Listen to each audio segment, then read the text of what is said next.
Bank pada dasarnya merupakan salah satu bentuk lembaga keuangan yang bertujuan untuk memberikan pembiayaan, pinjaman, dan jasa keuangan. Dalam konteks ini, bank melaksanakan fungsi melayani kebutuhan pembiayaan dan melancarkan sistem pembayaran bagi sektor perekonomian. Assalamualaikum warahmatullahi wabarakatuh. Perkenalkan, nama saya Erik Adi Gelar Kristidia, semester 5 Fakultas Hukum Universitas Merdeka Pasuruan. Saat ini saya menjelaskan tentang kejahatan perbankan dan jenis-jenisnya dalam tugas hukum perbankan dan lembaga pembiayaan yang diampu oleh dosen kami Bapak Ahmad Supron SH MH. Kehadiran bank sebagai penyedia jasa keuangan tidak terlepas dari kebutuhan masyarakat untuk mengajukan pinjaman atau pembiayaan kepada bank. Pembiayaan merupakan suatu istilah yang sering disamakan dengan utang atau pinjaman yang pengembaliannya dilaksanakan secara mengangsur. Hal ini menunjukkan bahwa upaya seseorang untuk memenuhi kebutuhan dana atau finansial dapat ditempuh dengan melakukan pinjaman atau pembiayaan kepada bank. Setiap aktivitas perbankan harus memenuhi asas ketaatan perbankan, yaitu segala kegiatan perbankan yang diatur secara yuridis dalam Undang-Undang Nomor 10 Tahun 1998 tentang perbankan, serta termasuk menjalankan prinsip-prinsip perbankan atau prudence banking dengan cara menggunakan rambu-rambu hukum berupa safe on send. Kejahatan perbankan atau fraud banking merupakan kejahatan yang dilakukan terkait dengan industri perbankan, baik lembaga, perangkat, dan produk perbankan yang bisa melibatkan pihak perbankan maupun nasabahnya, baik sebagai pelaku maupun sebagai korban. Tindak pidana di bidang perbankan adalah setiap perbuatan yang melanggar ketentuan yang diatur dalam Undang-Undang Perbankan maupun yang terdapat dalam ketentuan pidana umum ataupun dalam tindak pidana khusus yang terkait dengan tindak pidana di bidang perbankan. Jadi, perbuatan pidana dengan menggunakan lembaga bank sebagai sarana atau sebagai objeknya. Dan tindak pidana di bidang perbankan ini dapat digolongkan sebagai tindak pidana khusus.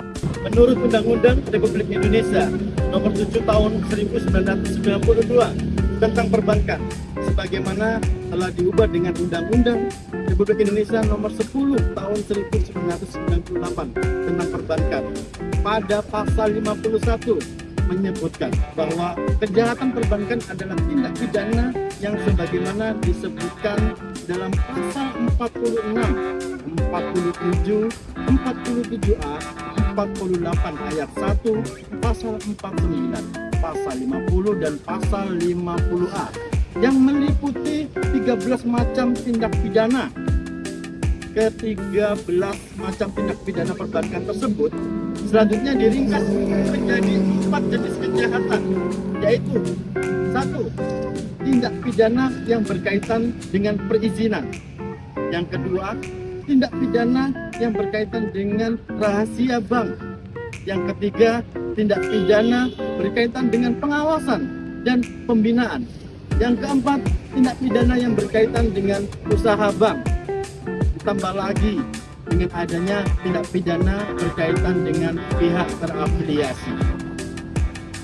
Baik, sanksi pidananya diatur dalam ketentuan pasal 46 sampai pasal 50A Undang-Undang Perbankan Nomor 7 Tahun 1992 yang diperbarui dengan Undang-Undang Nomor 10 Tahun 1998. Berikut kita jelaskan. 1. Tindak pidana berkaitan dengan perizinan.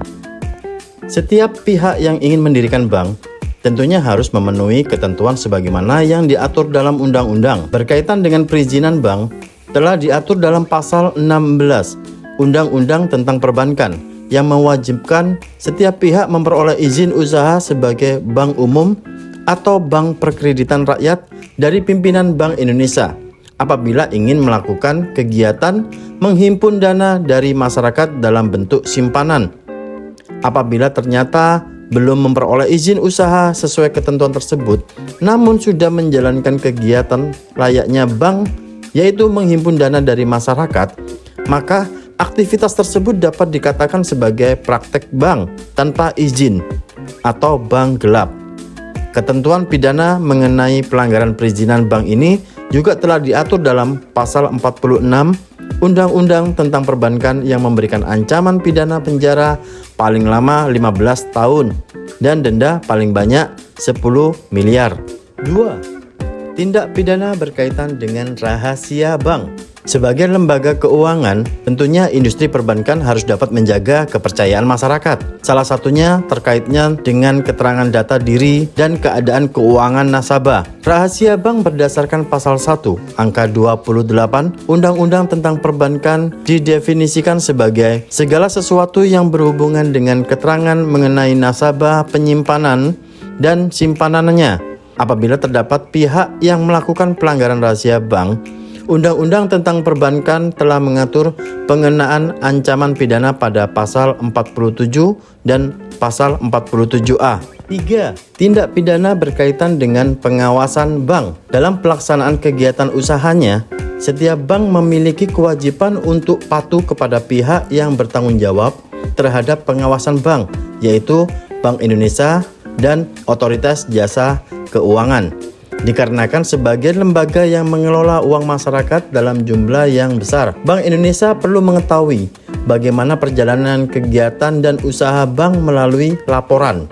Apabila bank tidak melaksanakan kewajiban sebagaimana dimaksud, maka dapat dikatakan telah melakukan tindak pidana perbankan di kelompok ini sehingga dapat dikenakan pasal 48 Undang-Undang tentang Perbankan. Yang keempat, tindak pidana berkaitan dengan kegiatan usaha. Semakin bervariasinya produk dan kegiatan perbankan, maka bank perlu menjaga kepercayaan masyarakat dalam hal penggunaan dana nasabah yang bertanggung jawab yang diwujudkan dalam bentuk laporan pertanggungjawaban. Laporan tersebut nantinya akan diumumkan langsung kepada publik melalui media massa maupun diberikan kepada Bank Indonesia atau Otoritas Jasa Keuangan. Bagi pihak yang tidak mematuhi ketentuan ini, maka dapat dikenakan ancaman pidana sebagaimana yang diatur dalam pasal 49 Undang-Undang tentang Perbankan. Selanjutnya, tindak pidana berkaitan dengan pihak terafiliasi. Berdasarkan pasal 1 angka 22 Undang-Undang tentang Perbankan diberikan penjabaran bahwa pihak terafiliasi meliputi 1. Anggota Dewan Komisaris, pengawas, direksi, atau kuasanya, pejabat atau karyawan bank. Kedua, anggota pengurus, pengawas, pengelola atau kuasanya, pejabat atau karyawan bank, khusus bagi bank yang berbentuk hukum koperasi sesuai dengan peraturan perundang-undangan yang berlaku. 3. Pihak yang memberikan jasanya kepada bank, antara lain akuntan publik, penilai, konsultan hukum, dan konsultan lainnya. Yang keempat, pihak yang menurut penilaian Bank Indonesia turut serta mempengaruhi pengolahan bank, antara lain pemegang saham dan keluarganya, keluarga komisaris, keluarga pengawas, keluarga direksi, dan keluarga pengurus. Terhadap pihak terafiliasi yang dengan sengaja tidak melaksanakan langkah-langkah untuk memastikan ketaatan bank terhadap Undang-Undang tentang Perbankan dan peraturan perundang-undangan yang berlaku lainnya, maka dapat dikenakan ancaman hukuman pidana sebagaimana yang diatur dalam pasal 50 dan pasal 50A Undang-Undang tentang Perbankan. Bagaimana kejahatan ekonomi lainnya? Kejahatan perbankan memiliki karakteristik berbeda dengan kejahatan pada umumnya. Ada 3, yaitu 1. Penyamaran atau sifat tersembunyi maksud dan tujuan kejahatan. Yang kedua, keyakinan pelaku terhadap kebutuhan dan kesembronoan korban. Yang ketiga, penyembunyian pelanggaran. Dengan karakteristik itu, dilihat para pelakunya pun memiliki karakter tertentu yang tidak sama dengan jenis kejahatan konvensional. Khusus mengenai karakteristik dari pelaku kejahatan perbankan adalah sebagai berikut. 1. Memiliki pemahaman yang cukup bagus atas seluk-beluk industri bank.